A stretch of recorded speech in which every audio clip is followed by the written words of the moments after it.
I get to lead a team of fantastic and brilliant concept artists, and our role is to create the characters that you see in the game.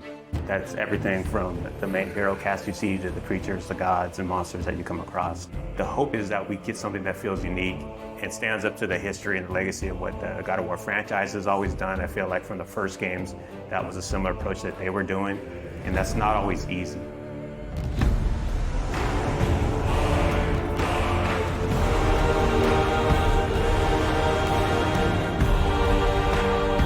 My name is Raf Grassetti. I'm the art director for God of War Ragnarok. Hi, my name is Marissa Coppert. I am a character technical artist. Hi, my name is Angela Rico, and I am a senior character artist in God of War Ragnarok. Hi, I'm Della Longfish, and I am the lead of the character concept team at Santa Monica Studio. Come in. What in all yarns be the happened to him? As a character technical artist here at SMS, I rig most of the characters and props that you see throughout the world.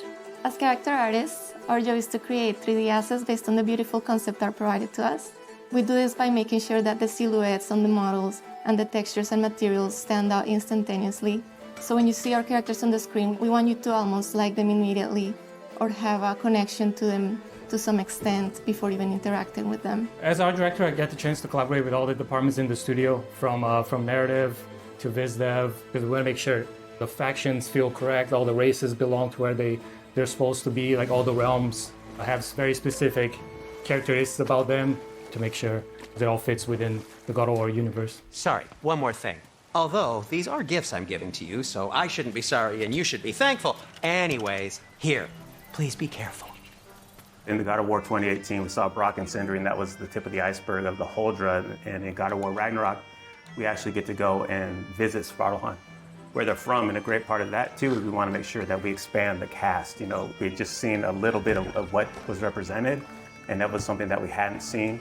Svartalfheim is a beautiful place. There's a lot of different biomes. You go from wetlands to mountain springs, and took a lot of inspiration from hot springs, from the minerals that you find. A lot of colorful minerals, a lot of resources. So the dwarves being the races that they are, we knew we wanted to play on that as well. So you see their influence on Svartalfheim on every corner. It's a realm where you're going to find a lot of water environments. There's quarries. It's a very industrial city. It's very organized, and you can see all the dwarves putting all the work into creating this great city where they live in. Knowing that they're blacksmiths, that was kind of reflected within their clothing. And you see that within the houses and every inch. We want to make sure that both the environments and characters had a cohesiveness that felt like every inch of it felt like it went together and was designed specifically by them.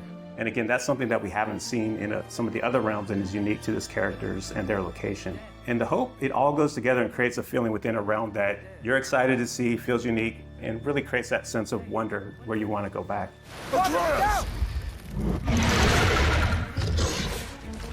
When designing a character to match the geography around it, first it's definitely dictated by the viz dev team and the narrative team and the story team. They make sure the character is designed for features that fit in with what they need.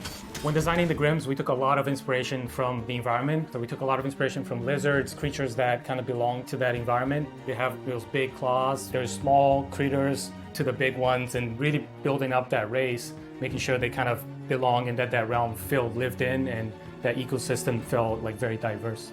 Making sure that it feels natural and believable is a big part that goes into the design elements. So our artist, Stephen Oakley, put a lot from the environment concepts that Luke Berliner and his team were doing and put a lot of those into actually the skin texture, even the bulk and volumes that you see in the characters. So it really does feel like not only do they belong in there, but you're able to see them and they stand out for the combat experiences with the character.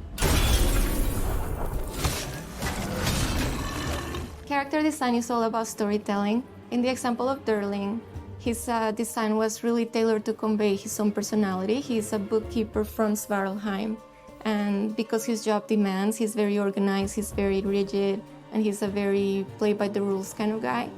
But then in contrast, you have his friend. So when you see Durling connect with his pet, we see that he's not all just this rigid librarian guy, but that he's got a softer side to him. I do believe that we're all storytellers, no matter what we do, even in the tech side of things. I mean, we work to make these characters that then tell a story, and we can also kind of put those features and traits on our rigs. The prophecies say Fimbulwinter leads to Ragnarok. War is coming!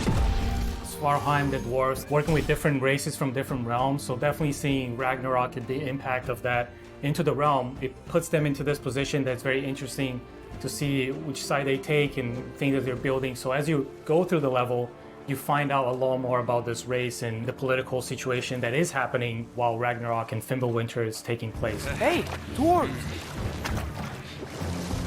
Oh. They're, running away.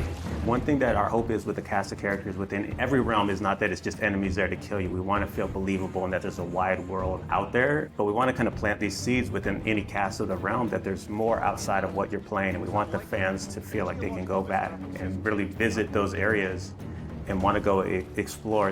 If the geysers and smell here are worse because of Fimbulwinter, maybe the earthquakes are too? Aye.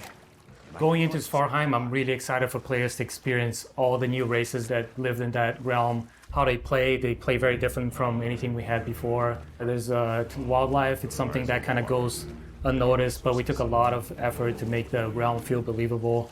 So there's a lot in Svartalfheim, a lot to explore. I'm really excited for Svartalfheim. It is a gorgeous realm. After looking through some of the cinematics and playing some of the cinematics and playing through some of the puzzles, I'm so excited how water plays such a big feature in that realm, and that is so cool. I'm most excited for fans to finally get to see how the dwarves live. Brock and Sindri were fan favorites in the last game, so I think that all the work that we've put into Svartalfheim is going to make all the other dwarves shine just as bright as the brothers did. The best part I have is turning on the YouTube and seeing all these call-outs and all the attention to detail that the fans pick up on. That's one thing that we keep in mind when we're designing characters, to make sure we do right by the fans. And knowing that all the work we put in will be seen and appreciated, that's not always the case, but our fans just get every little nook and cranny on that. And we love that, and we packed a lot of that in for this new cast, and we hope you guys get the same feeling with God of War Ragnarok.